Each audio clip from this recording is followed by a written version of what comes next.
Well, good morning, my friend. Welcome to the Pastor's Podcast. It is Tuesday morning, another day into the month of July. It is July 29th. A couple more days left of this month, and then we get into August. And I'm looking forward to what God's going to do, and hope you had a good start to your week on yesterday. Busy day on yesterday here. Got a lot of things accomplished as we get ready for several things coming up in August and then into the fall time of the year. And I'm always busy around here at Maranatha Baptist Church. And I'm glad that it is. I'd rather be in a busy church than a lazy church. And I hope that wherever you are, you're busy serving the Lord. Good night. Soul winning last night. Got several reports from people who were able to lead people to Christ. My son-in-law and I went out again yesterday afternoon, was able to lead some people to Christ. Then last night followed up on some of the visitors that came on Sunday. They're going to be back even on Wednesday night. I'm excited about that. And it's good to be able to see God grow his work and bring in people. He promises he will, and we just have to stay busy at it. Well, today I want to talk to you about getting wisdom. In Proverbs chapter 4, verse 5, the scripture says, "Get wisdom, get understanding, forget it not. Neither decline from the words of my mouth." When God says to get wisdom, this is not God suggesting that you get it, but he is commanding you to get it.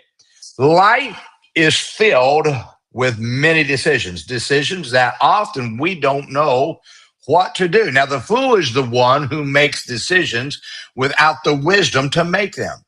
And the fool suffers the consequences of those decisions for years and hurts his future in the meantime. Now, the command to get wisdom means there are several things you must do to get it. First, you need to know you need wisdom. The fact that God said to get wisdom means that you don't have the wisdom that you need to make decisions. So there's nothing wrong with not knowing everything. And I want you to get that. There is something wrong with not getting wisdom to help when you don't know what to do. Everyone needs wisdom. A wise leader is wise enough to know that they don't know everything and are willing to get wisdom from those who do have it in the areas that they lack. Second, you need to be humble enough to ask people for wisdom. So pride is often the only thing that gets in the way for us asking wisdom. Proverbs 16:18 says, "Pride goeth before destruction, and a haughty spirit before a fall." When you don't have the wisdom in an area, you should be wise enough to ask people. Don't let your pride get in the way, my friend. Asking for others for wisdom does not make you an idiot. It does not make you a bad person. It just means that, listen, somebody else knows something in an area that I don't know. If you let your pride get in the way to ask others for wisdom, your pride will cause you to suffer for moving on in an area that you're just throwing a dart into the dark and hoping that you hit the bullseye. You cannot avoid your situation. So ask people to have wisdom to help you. Say, I need you to help me get out of this.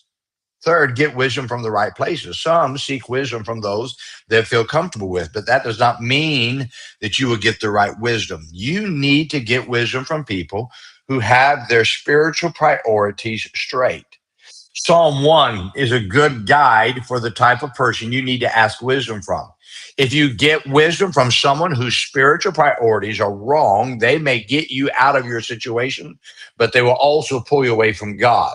So get wisdom from those who walk with God and are soul winners, because God gives those people a special wisdom that he does not give to others. Fourth, obey the wisdom God gives you. Getting wisdom does you no good if you don't follow its advice. Many have gotten wisdom, but they did not obey it because it was not what they wanted to hear and what they wanted to do. The choice to disobey wisdom led to heartache, always does. If you're humble enough to ask the right people for wisdom, then be wise enough to follow their advice so you can do the right thing and avoid the heartache that comes from doing the wrong thing. Fifth, get understanding while you work wisdom.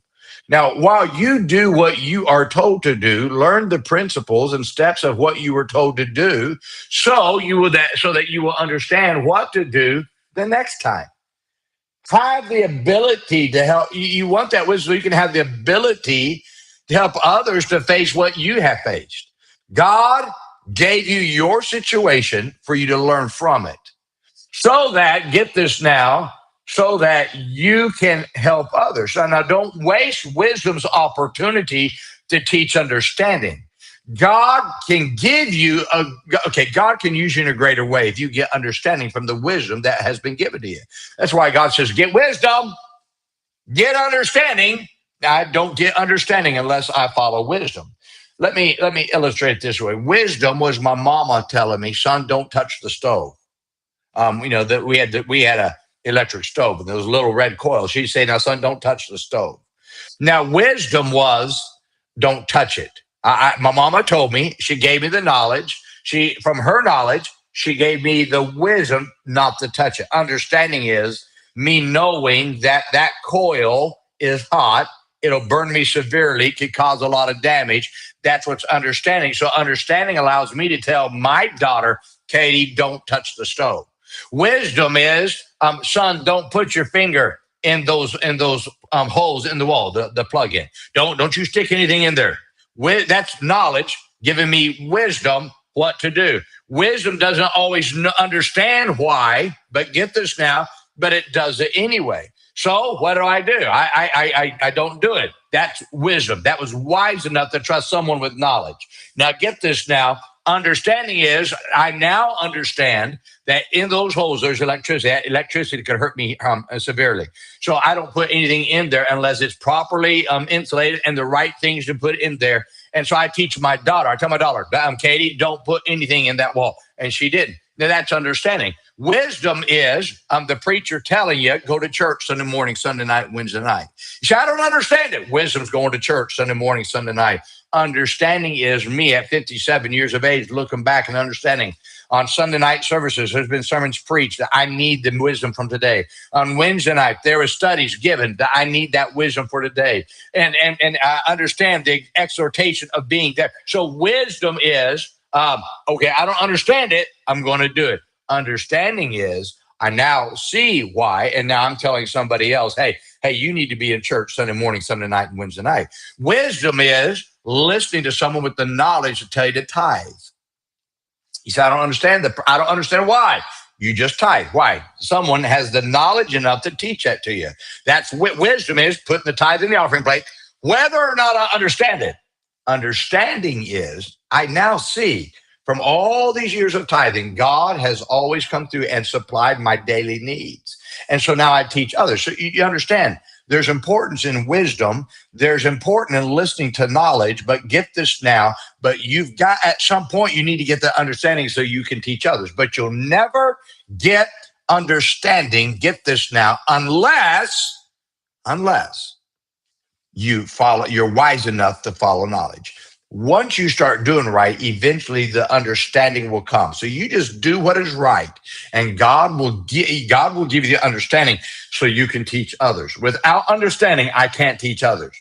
Wisdom is just doing what someone else knows is right to do. I don't understand it. I'm going to do it anyway. Understanding is now knowing the why and the why not, and being able to teach somebody else. Wisdom is the student sitting in class. Get this now, learning. But understanding is that student going to school and learning and applying it and now being able to teach others. That's understanding. We all need to get to understanding, but first we must be wise enough to listen to knowledge. Are you listening? Are you listening? I hope that you are, because we need some more people with understanding who can teach others so we can become a church and people that can help people to do what is right. Well, I hope this is a help to you today. Now, let's remember today, be good to everyone. Everyone's having a tough time. Have a